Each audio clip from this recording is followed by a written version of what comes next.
Welcome to the Meb Faber Show, where the focus is on helping you grow and preserve your wealth. Join us as we discuss the craft of investing and uncover new and profitable ideas, all to help you grow wealthier and wiser. Better investing starts here.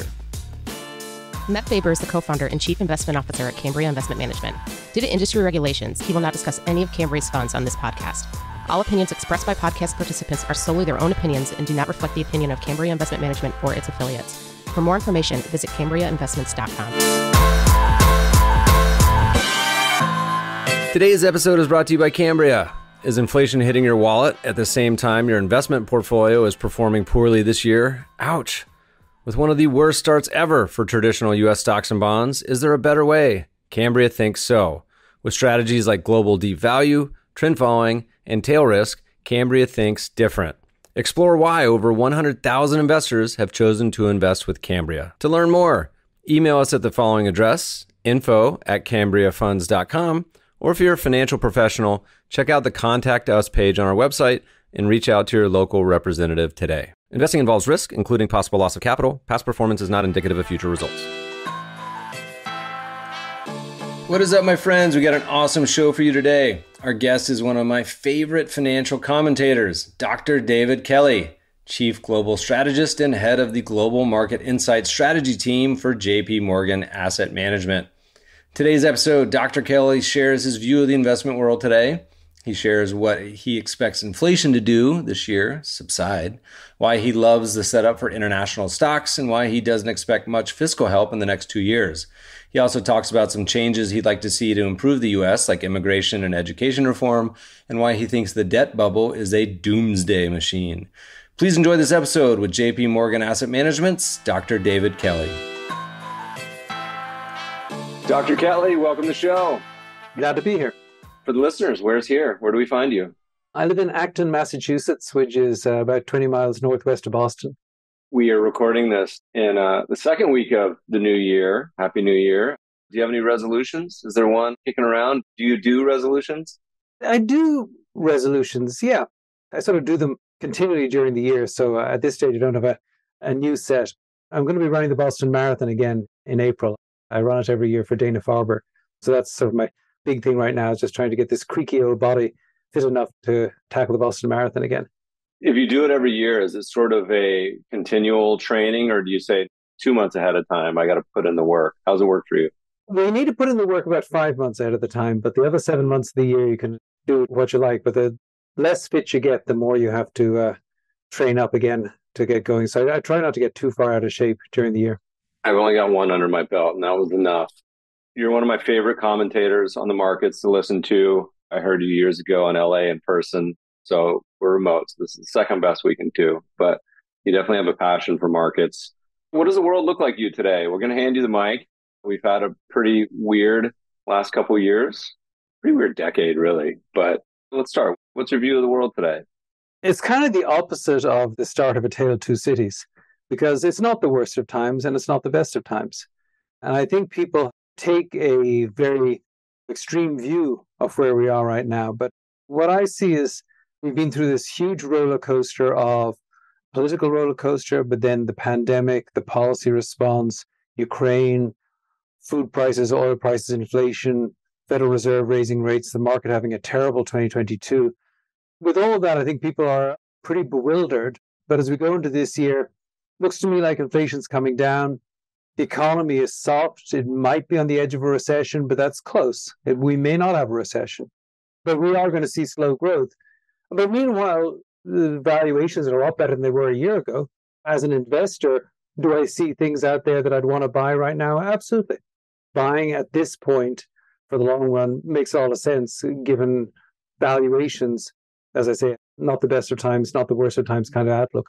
Well, let's start with inflation. I mean, that's a topic that for the better part of my life hasn't really been front of mind for U.S. investors for the most part. I mean, it's been in a nice trend or trajectory directionally, which has been down, and ignoring other investors around the rest of the world, Brazil and Argentina and all sorts of other places, Turkey. It's something that all of a sudden popped back up. We did a poll on Twitter last year at one point. We said, which hits 5% first? Maybe I said Fed funds. I can't remember. It was basically bonds or inflation. Who's going to cross 5 first? And looks like it might be a horse race. Give us a little more insight into this inflation discussion. This is one of those cases where you've just got to be honest about the story, even if it's a little bit unpopular to be honest. Because the truth is, what we've had is a transitory bout of inflation, but it has been extended by what happened this year with Ukraine. So why do we have inflation? It's not because of the Federal Reserve. It's not because of printing too much money. The connection between the growth of money and inflation has broken down for decades. What really happened is you had the pandemic, which restricted supply, and then you had the policy response, which not only ballooned the budget deficit, but it gave money, large chunks of money, to lower and middle income households in America. And so we had lots of spending power with nothing to buy. And so the prices all shot up. And that's really what kicked off this inflation. And we were beginning to turn the corner on that. And I think we would have turned the corner on that in the first half of 2022, except then we had Ukraine. And Ukraine caused a huge surge in energy prices, and people are very sensitive to energy prices as a bellwether of inflation. And then we also had a spike in food prices. And all of that kept inflation going through the summer, got very hot over the summer. It's been cooling since then. And I do think that going forward, unless there's some other big shock, the inflation rate will continue to gradually come down. I don't think we'll get to 2% year over year by the end of 2023, but I think we'll get close. I think we'll be down at 3 point something. And I think by the end of 2024, we're going to be down at 2%, probably below 2%. I can easily see a situation where by the middle of this decade, inflation is below 2% and the Federal Reserve's busy trying to boost it back up to 2% rather than the situation we've seen right now or over the last 2 years. Thinking of that playbook, is that a scenario that we look around and say, man, 4% bond yields screaming by? If that does indeed occur, I mean, I think I've seen some of the projections where people were really expecting 2 to 3% even this summer with some of the, I think it was the futures, I can't remember. But what's the implications for that? Is that baked in consensus, or is that something that you don't think the market really appreciates? I don't think the market fully appreciates it, but I think its biggest implication is for stocks, not bonds. The bond market is cheaper than it's been for a long, long time. Really, you have to go back to before the great financial crisis to find bond deals at these levels where you can get a 9% yield on high yield bonds. You can get over a 4% yield on a 30-year bond. I mean, these are better yields than we've seen for a long time. If you go back a few decades, historically, it's still not that great. On a 10-year treasury right now, you can make about 3.6%. But over the next 10 years, what's the inflation rate going to be on average? If it's 2, then you make 1.5% in real terms per year. That's not actually historically a great return on financial assets. So when I look at the stock market, and particularly when I look at international stocks, I can see much better returns going forward than I can see in the bond market. But I still think that bonds should be part of a portfolio, and they look much more attractive today than they have for many, many years. Yeah, I mean, foreign stocks is something that we have long been a proponent of, and it feels a little bit waiting for Godot, where historically speaking, U.S. foreign coin flip in any given year, there's periods where each does better. And not even that long ago, the post-2000 turn of the century foreign had a nice long run, but it feels really long to experience this U.S. stocks being the only game in town. Are there any signs that point to a catalyst where this might be a turn, or is it hard to say? Well, first of all, you're quite right that it's been a very long time. One of the ways we look at this is we look at relative valuation. So let's not focus on performance. Let's just look at what price earnings ratios have done overseas relative to the US. Since 2008, international PE ratios have been falling relative to US PE ratios almost every year. And now they're about 30% lower.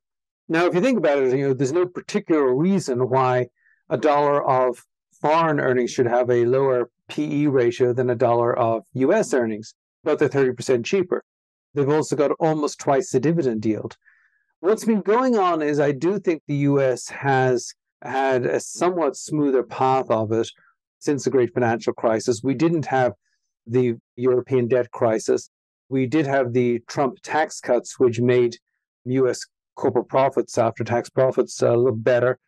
We did have a more aggressive response to the pandemic, which allowed for the economy bouncing back faster. And uncertainty in general tends to favor the US dollar, and that tends to push money into US equities. So we can sort of see what's happened. Where we are right now is the US dollar got to an extremely high level in the middle of last year. In real terms, the highest we've seen since the mid-1980s. And international stocks were very cheap. So since about October of last year, we've seen international stocks actually beat US stocks. They beat US stocks for all of last year put together. We've seen the dollar come down. We think it could come down a lot more. On a catalyst, I think that the most important thing to think about here is not just what's going on here and overseas, or even what's going on with central banks here and overseas, but what's going on in the mind of investors. Because when it comes to international stocks, when it comes to stocks in general, the US accounts for 60% of the value of all stocks in the world, 60%. What's also true is the US accounts for at least 60% of all the stock ownership in the world. We are the world's great stock investors. Nobody does it with as much gusto or excitement as we do it. So if Americans decide we don't like international stocks and we just won't buy them, then international stocks cannot do well.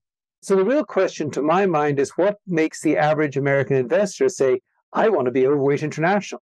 And I can tell you there aren't many people in that category right now. I talk to a lot of financial advisors and almost none of them have clients who want to be overweight international. What would change their minds? It's not really about Putin or Ukraine or China. It's really about performance. If you have a year or two in which the dollar falls, and guess what? The international equity part of your portfolio actually was the star of the show. If that happens for a year or two, then people suddenly say, oh, maybe that's a good idea. And that's what I think gets people to move away from their bias against international equities. For most people, it's just going to have to be sort of a prove-it moment. International equities are just going to have to outperform, probably because of a falling dollar. And they're going to have to do that for long enough that the public just eventually buys into, okay, we are going to look at this based on fundamentals. I like to say for investors, it's important to try to be a little asset class agnostic, not to get too emotionally attached. But there's certain assets that elicit a very emotional or religious cult-like response. I mean, crypto's got to be number one. But in this cycle, I spend a lot of time on Twitter trying to mix it up a little bit and try to make people think about the buffet of choices we have out there. And foreign stocks has been one we certainly talk a lot about. But I get more vitriol and anger over the last year or two about people who put all their money in US stocks, about even the prospect of anything else. And it's strange to me because it's an odd thing to get that heated about, but sentiment certainly follows price. You get a little period, and it seems interesting enough because we run some momentum and trend strategies over the past 3 or 4 months. You've definitely seen a ticking up of more and more foreign sectors and emerging markets come into the mix. I think the thing is that over the years, as international has continually underperformed US, people more and more rationalize that. So they say, well, this is because they don't know how to deal with debt, or this is because they don't know how to deal with growth, or this is because they're always in political conflict. But if you look at it with an unbiased eye, I mean, the truth is there's a conflict everywhere. There are, of course, plenty of countries around the world which are in much more turmoil than the US, but there are plenty of countries which are not. And I think it's just important to be unbiased when it comes to this, and also buy based on valuations. Historically, that has worked out pretty well for long-term investors. You shouldn't be in stocks at all if you're not a long-term investor. The challenge, particularly over the past couple of years with all the meme stocks and Robinhood, I mean, time compression, when I think of long-term, it's 10 years plus. And I think a lot of people, when they're thinking about what long-term means, it's quarters and months or weeks even at this point. But while we're still on the topic of foreign, talk to us about any shifting forces. Last year, the curiosity was that foreign did well despite one entire equity market going to zero. And then also despite probably one of the largest economies and also largest stock markets really struggling for a lot of the year, with being China. And those two may be somewhat related. But talk to us a little bit about any just general trends of the global markets. So let's talk about China to start with, because after the initial outbreak in Wuhan, China really locked down and was the strictest big country in the world in terms of trying to contain the coronavirus. And that worked pretty well against Alpha and against Delta, but it was never going to be successful against Omicron. So after President Xi Jinping got inaugurated for a third 5-year term, we had these protests against lockdowns. The government modified its policies a little bit, as the Chinese government often does. They didn't make many changes, just small changes. The problem is that this disease is so contagious that even those small changes just meant they were now dealing with a massive outbreak they couldn't control. So at that point, they just threw up their hands and said, forget it, we're not going to try to control this at all. We're going to say, this is like the flu. You had your chance to get vaccinated. You can still get vaccinated if you want. But right now, it's open season. And that's what China has done. And it is suppressing all information about the actual death toll. So you can hear sort of pretty grisly stories about what this is doing to older Chinese people. But the Chinese population has essentially decided that it's just not going to be locked down any longer. It can't do that. And the reason this is important from an economic perspective is while China was threatened by lockdowns, you always had a slow-growing Chinese economy with a threat that it might slow down to a halt. We have problems right now as Omicron is sweeping through China, the shortages of various types of workers, as well as medical supplies. But this should be relatively short-lived. I mean, Omicron moves very fast through a country. So within a few months, and maybe even within a few weeks, the vast majority of people in China will have been infected by Omicron. And whatever the health result of that is, for the vast majority of Chinese people, this means they can just get back to normal. And they will. That's also significant because they've had 3 years of lockdown. And you saw the pent-up demand in the United States after 1 year of a lockdown. People really wanted to move around and see relatives and friends and so forth. I think you're going to see the same thing in China, but you're going to see a bounce back after 3 years of lockdown, which means the Chinese economy will likely reaccelerate pretty rapidly in the second quarter and second half of this year. So that's part of the overall picture. And then you look at Europe, the Eurozone seems to be weathering the effect of higher energy prices and the Ukraine war very well. They did manage to restock the natural gas. Luckily, they're having a mild winter in Europe, and so it looks like they're going to get by without having serious economic disruption because of high energy prices. The Eurozone might tip into recession, it might not. It might get by without a recession. I think the UK will have a recession. But all of them, I think, if you look at the global economy in general, I think it's a slow start to 2023 because of Ukraine, high energy prices, and the pandemic in China. But as the year goes on, I think you're going to see a significant pickup in growth overseas. I think that's really significant given where we think the US economy is going to be going. Because later on in 2023, I think it's going to be very apparent that the world economy has actually got better growth dynamics than the US economy has at this stage. Thinking about China is interesting. There's probably been no other stock market I can think of over the past 20 years that's really had sort of boom bust levels of returns and valuations. Looking at some of the long-term PE ratios, I mean, back in, I think, 2007, during the BRICS mania, China got to some pretty high multiples and then goes down, goes back up, goes down. And right now seems to be at one of the cheaper multiples in its history. What do you think the kind of avoidance and poor performance for Chinese stocks has been? It's not exactly Taiwan, but I think the greater conflict between China and the United States and China and the West, the sort of nationalism of Xi Jinping has, I think, really rattled a lot of investors. It's not just COVID lockdowns, it's the tit-for-tat technology wars. It's what the Chinese government is increasingly doing to suppress information in China. I think it's the crackdown that we've seen in Hong Kong. I think all of these things make people pretty nervous that in the decades after the death of Chairman Mao, there had been sort of a continual movement in China towards not necessarily an embrace of democracy, but an embrace of free enterprise. There was a lot more freedom in China because of that.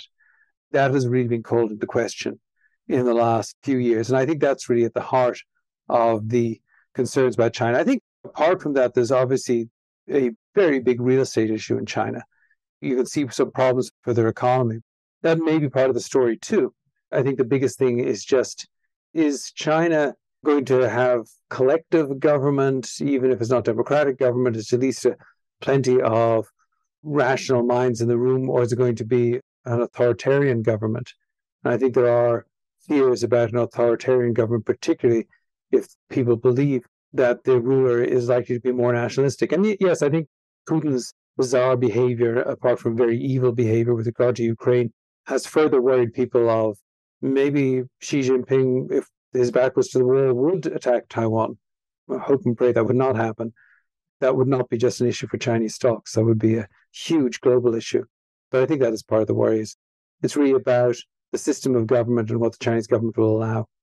Just mentally trying to think of all these giant asset managers, the headache they have with a market like that. I mean, and look, the Chinese market shut down before, as has Russia, so it's not exactly new or without precedent. And information is very important here because the Chinese government does not seem to tolerate any criticism or what's perceived as criticism. It's much easier to believe in an economy if you can read non-biased commentary on what's going on in the economy rather than feeling that everything that's being said is being distorted by government preference. Today's episode is sponsored by The Idea Farm, my own private, curated research service that gives investors access to research reports often used by the world's largest institutions, funds, and money managers. We also curate our favorite investing podcasts each week. Last month, we shared episodes on bourbon as an investment, Moderna's CFO on the financial side of developing and distributing the vaccine, and how shrinkflation is starting to appear. Best of all, as soon as you sign up, you'll be sent the most recent quarterly valuation update, which we send out every quarter, along with our Quant Excel backtester. If you sign up right now and decided it's not for you, no big deal. You can cancel within the first 30 days and get a full refund. That's right, no risks. So go to theideafarm.com and sign up today. Coming back to the topic of the consumer, we hit on briefly in the beginning. I know you're a big proponent of thinking about the consumer and the impact of what's going on. We had this situation where we had a huge savings rate during the COVID times, sort of almost unprecedented levels. And that seems to be a tough situation because, as you know, if anyone all of a sudden gets flush with a little more money, we're all humans and we get on that hedonic treadmill and we get used to having more money. And then all of a sudden we don't. It's probably harder to adjust our spending than we think. What does that look like to you? Is that something that is showing up in the data? Is it going to be a problem? Is it going to be what? I think it's a very significant problem. I think when the pandemic hit, I think it was correct policy to try to help out those people and those businesses that were going to get thrown out of business or thrown out of work by the pandemic itself. But the way the government approached it, both under the Trump administration and the Biden administration, is they tried to help both households and consumers who've been affected by the pandemic, but they tried to help a whole pile of other people too. And all these stimulus checks and the enhanced unemployment benefits, particularly for gig workers, left consumers with a lot of cash in their pockets, which caused inflation because people tried to buy too much stuff. But it also caused inflation, not just buying too much stuff. Could landlords have increased rents as much as they did if people didn't have that cash in their pockets? And I think the answer is no. I think that one of the reasons for these big rent increases was that landlords calculated that maybe people don't want to pay $2,500 a month. They'd rather pay $2,200 a month. But could they in a pinch? Well, right now they could.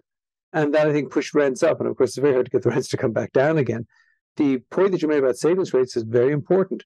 The personal saving rate has now fallen to 2.4% on average. And that's the difference between total income and total spending as a share of total income. But that 2.4% compares to an average of about 7% in the 5 years before the pandemic. So what's happened is, over the course of the pandemic, people raised their standard of living. And they've tried to sustain that standard of living by borrowing on credit cards, by taking emergency withdrawals from 401ks, by doing a lot of other things, by not saving over the last year or so. But that means that consumers are running out of rope here.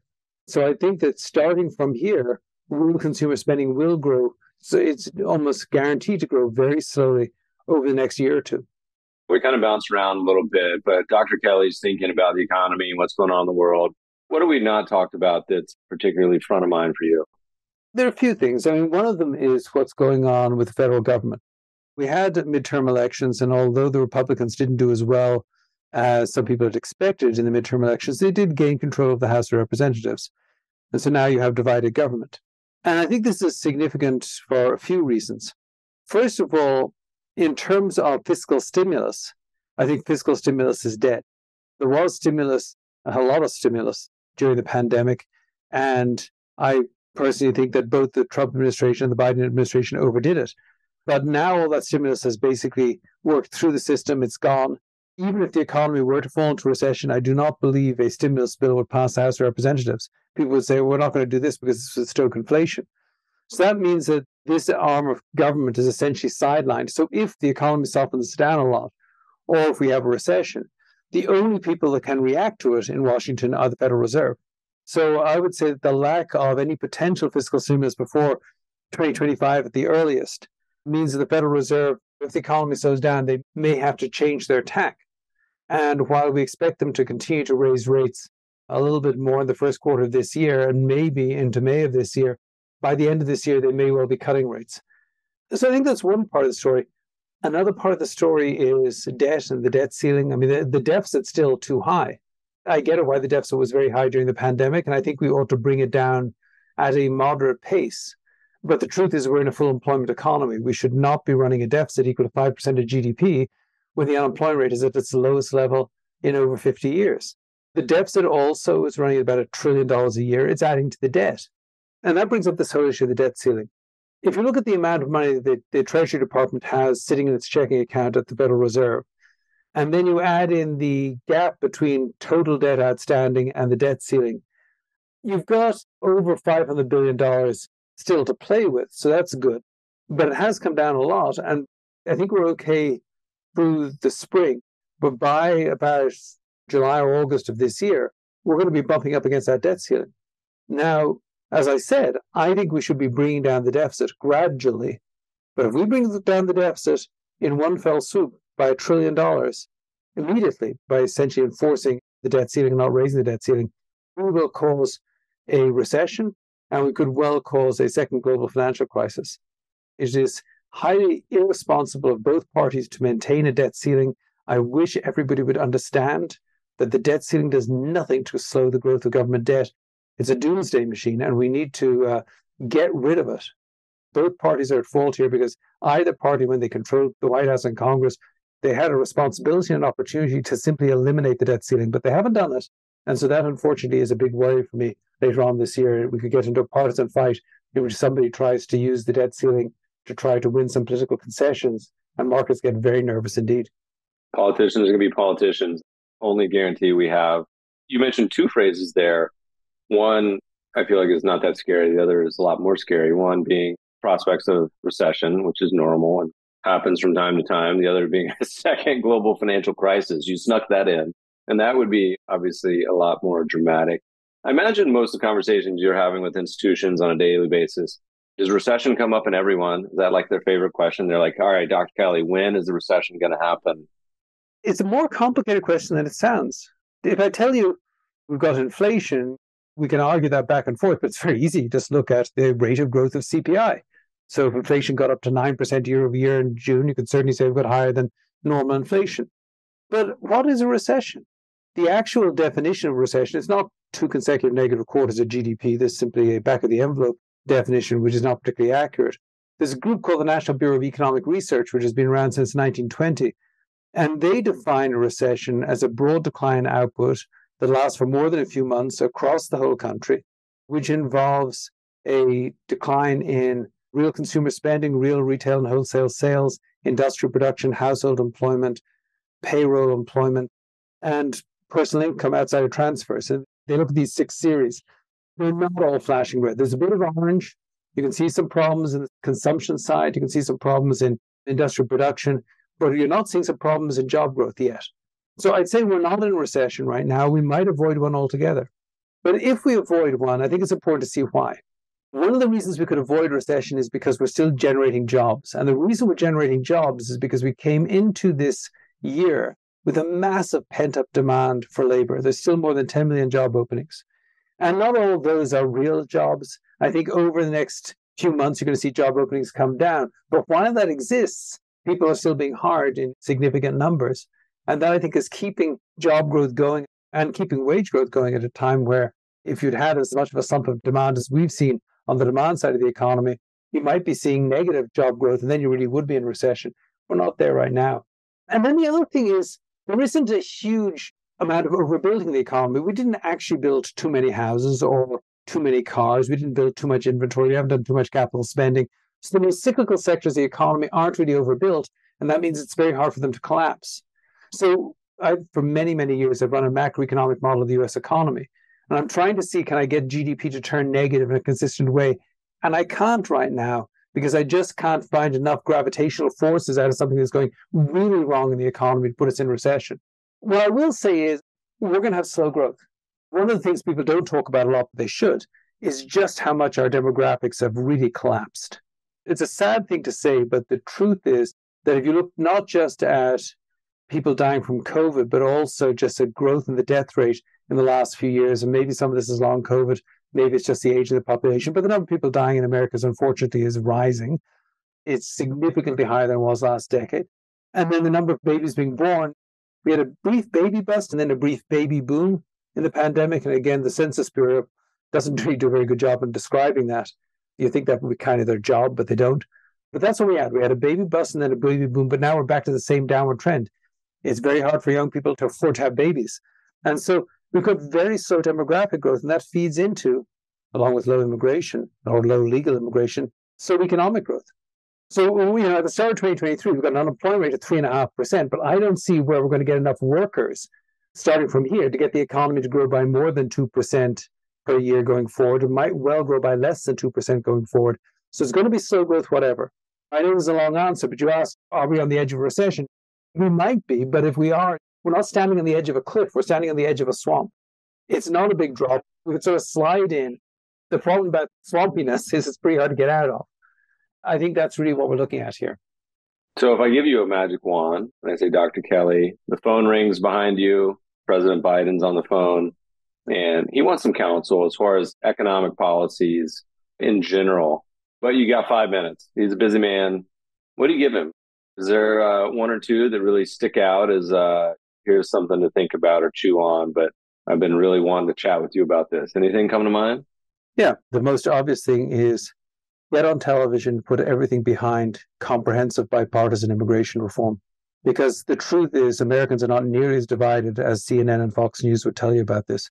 Everybody realizes you've got to have a system of immigration in this country which is legal, which is controlled, which we do have a protected border, which treats people with respect.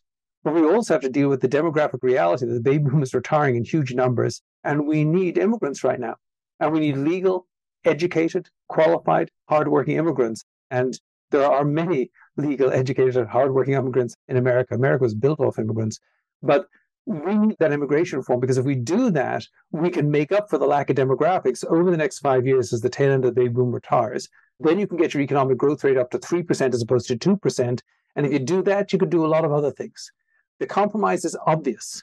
The compromise is we will lock tight that border and only allow people to get in on a legal basis if, having done that, have a reasonable number of legal immigrants and put the money into processing immigrants in a fair way and in an efficient way. And if we did that, we could raise standards of economic growth. I think personally it would be politically great for the president too. But you've got to lead in that one, because the party system will not give you a solution to that. You've got to get both sides on board. That would do more than anything else to lift growth in this economy and actually, in the end, reduce political division. That's the first thing I'd say. Let's say he says, okay, well, Dr. Kelly, perfect. We'll check that box. We got 2 minutes left because you gave us a quick answer. He's like, I'm concerned about the state of the wealth and income gap in the U.S., which seemingly is getting bigger. You got any ideas on how to fix that or how to think about that for our administration? What would you tell him? I think you have to realize that there are answers on both sides of this. It's not just about how to stop the rich getting rich. It's how to stop the poor getting poor. You need to have a better educational system in this country. And I think that means more freedom to choose where you want to send your kid to school. We shouldn't use race or religion as reasons to try to have some political question about this. People need the right to choose where they want to send their kids to school so we can have competition to get better schools. We need to do that. I think there are other things that we need to recognize. Nobody will talk about it, but gambling in this country just chips away at the poor. We've got all these state lotteries which do nothing but make the poor poorer. at least the state shouldn't be in the game. We shouldn't be just making it worse. I think we need to do something about the healthcare system. I think we need to recognize that healthcare is not a particularly insurable type of thing. We need to give people incentives to be healthier, to act in a healthier way. We need to try to increase not so much lifespans as health spans. And if you do that, you take a lot of the burden off, because we've got a lot of people in this country who are sick. We don't have the largest life expectancy in the world, nothing like it. That is actually a burden to the economy. There are things we could do there too. But again, I really think it's about leadership with clear ideas and leading from the center. There are things that can be done, but you have to speak over the partisan talking points. You've got to annoy people on your side as well as the other side to get there. It's funny you mentioned lottery. I will kind of tweet on this on occasion and say, look, this is like a prime example of how politicians can be just full of it, because it's very clear the lottery is predatory. Look, I get that it's voluntary, but there's plenty of less predatory versions. I think in your heritage over across the pond, they have some like prize link savings and other ideas that are at least less bad. And there's at least some interesting, I invested in one, but some interesting companies in the US that are trying to tackle that problem. Americans love to gamble, so I can't imagine it's going to take hold the same way that it has in Europe, but I'm optimistic. I actually did an article a few years ago and talked about 4 ideas I had, and that was actually one of them, thinking about a savings-based lottery versus just a one that you just guaranteed to lose, which is timely because in California, maybe US-wide, like 1.3 billion or whatever it is now. It depresses me because the media spends so much time telling people how they can make money in lotteries and how they're going to lose money in the stock market. But the long sweep of history suggests exactly the opposite happens. If people would just commit to getting rich slowly rather than pretend they're going to get rich quickly, they do much better. Yeah. Along that same topic, 2 of the things you've mentioned, education and certainly the ties with personal finance. We've long moaned on the show about how we don't teach investing or even basic personal finance in schools. The good news is the trend is moving in the right direction. It used to be like 10% of high schools. I think we're up to like a quarter or a third now that have at least one mandatory money class. But how would you think about, are there any ways from the economist standpoint, we want to teach our entire country or generation to be literate in investing in personal finance? Any good ideas there? I think there is an opportunity because, as you and I know, the most important things are really rather simple. And I think that the perception people get when they turn on CNBC or Bloomberg and see all these numbers scrolling the bottom of a screen or up and down the sides of it is that this is all tremendously complex. And there's a whole industry devoted to the idea of making it incredibly complex. Generally speaking, just a diversified portfolio invests in, you don't have to pick the tree, just grow the forest or assume the forest is going to grow. I think that we get away from the basic idea of you got to, pick a profession where you're going to make a decent income, get your income to exceed your expenses, know how to run a spreadsheet, know how to balance your own accounts. It's actually not that difficult, but do it. How are you going to plan your budget? How are you going to save some money? How are you going to make sure that your income grows over time in a way that's going to actually allow you to achieve what you want to do? You're right. There's a lack of education, but there's also a taboo about talking about money in America, which is terrible. And I say this as somebody who comes from Europe. When I was growing up, my mother would know what every second cousin made, and it wasn't taboo at all. Now, healthcare in Ireland was a very taboo subject. You never talk about your own health. That was very private. And in America, it's exactly the opposite. Most people do not know what their best friend makes in money. It'd be an incredibly rude question. But I can tell you, I've been on long plane flights. The person beside me would explain in excruciating detail every health issue they got. And in fact, Americans are very well educated on health. You sit 8 people down at a table and describe some symptoms to them, you'll have some excellent diagnosis. Ask them a question, how much do I need for retirement? Haven't a clue. And it's because we just don't talk about it. I wonder if it is changing a little bit. I feel like this younger generation, for better or for worse, obviously the meme stock mania is probably the wrong lessons to be learning, but maybe they get the scars and hopefully learn from it. But at least they're interested and more open about it. At least it feels that way a little bit. I don't know. I'm conflicted. All right. So we only got you for a few more minutes. I want to bounce on a few more questions while we're at it. You get a new intern, JP Morgan comes in this summer and says, Dr. Kelly, what's your favorite indicator? Just one in the economics world or investing markets? Is there one that you really say, okay, this is one that I have a soft spot for, or I really think is one that matters a lot to me? My general answer to that is sorry, it doesn't work that way. A lot of people who don't do any statistics will just show a chart where they show this line looks pretty much the same shape as that line, and therefore you got a correlation. So this is how it all works. And the truth is the world is complicated. And so I run a macroeconomic model which has got a few thousand rows to it, and it's quite complex. It's a big mosaic. That's what the economy is. And there's lots of interaction. You just got to try and understand the whole thing. But if you're asking me a slightly different question of if I only had one indicator based on which to know when to invest, I'd use consumer sentiment. Because what we've noticed going back over the last 50 years, the US Consumer Sentiment Index, is that when people feel the most depressed, when you see a trough in sentiment, returns over the next year are excellent. And when people are most happy, returns over the next year tend to be much less promising. So if everybody around you is truly miserable and scared, probably a good time to get invested. Pessimism and optimism always swing to extremes. And if you can latch onto one of those extremes and bet the opposite way, that generally works pretty well. My favorite sentiment stat, well, there's two that I really like, but the AI is one that I think is fun to watch. Really, to me, when it gets to kind of the extremes, but my favorite statistic of it, it's been going back 50 years or whatever. The single most bullish stock reading was December 99, and the single most bearish reading was March 2008, or March 2009, excuse me. You couldn't come up with a theoretical that was more ridiculous than that setup. But it's interesting to compare it to the Investor's Intelligence. Luthold does some good work on that, where they look at the sentiment over the course of an entire year. And really up until this last period has been consistently high, obviously a decade of US stock outperformance. But historically, that meant future returns a little more subdued. So we'll see. What does Dr. Kelly believe, economics, investing, take your pick, that the vast majority of your professional peers, so your contemporaries, don't believe? And there's probably a handful. I've been tweeting out a list of mine that's up to almost 20 now. But is there anything in particular you're like, look, this is a belief I have, and none of my friends in the economics investing world agrees with this? So anything come to mind?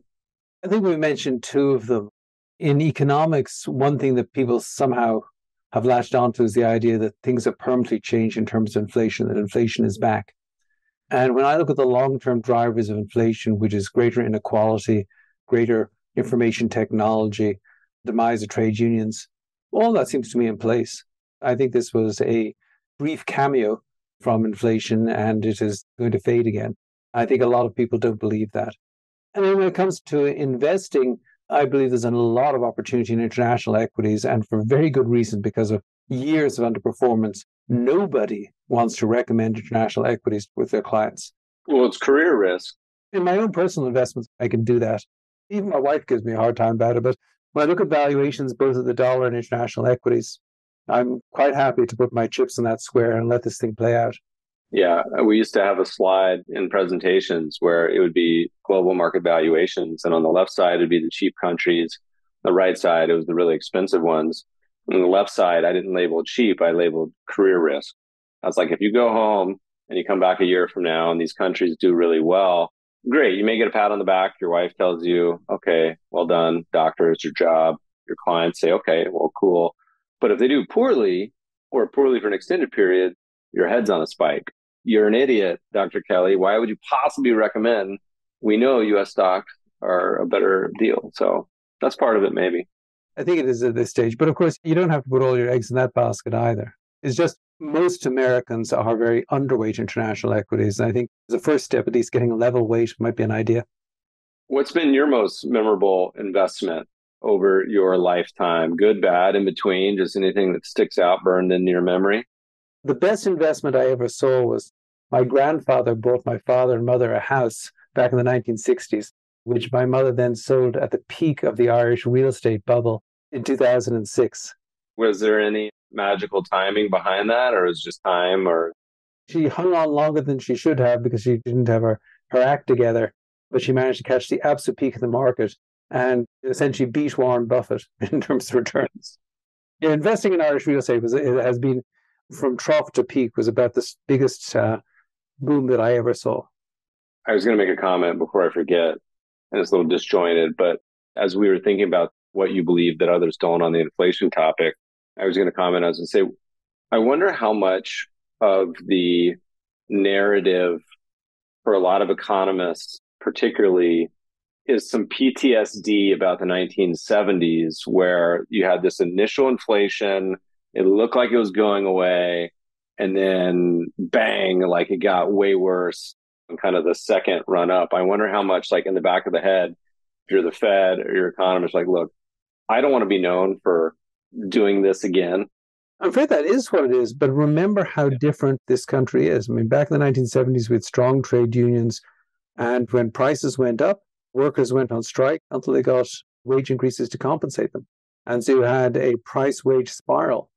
There is no evidence that that's really going on right now. And in between, we've had this huge growth in inequality, which I think funnels money towards financial assets and away from goods and services. I don't really see that changing. And also information technology just makes everything a commodity. With one click of a mouse, I can buy the cheapest anything. And that simply wasn't the case in the 1970s. So I think we're going to be careful about the lessons from history, because more has changed in terms of the inflation dynamics since the 1970s than has stayed the same. Dr. Kelly, where do people go? They want to find you. They can't find you on Twitter. Where's the best place to find your research, what you guys are up to? If you want to read, you can find me on LinkedIn or on JP Morgan Asset Management's website.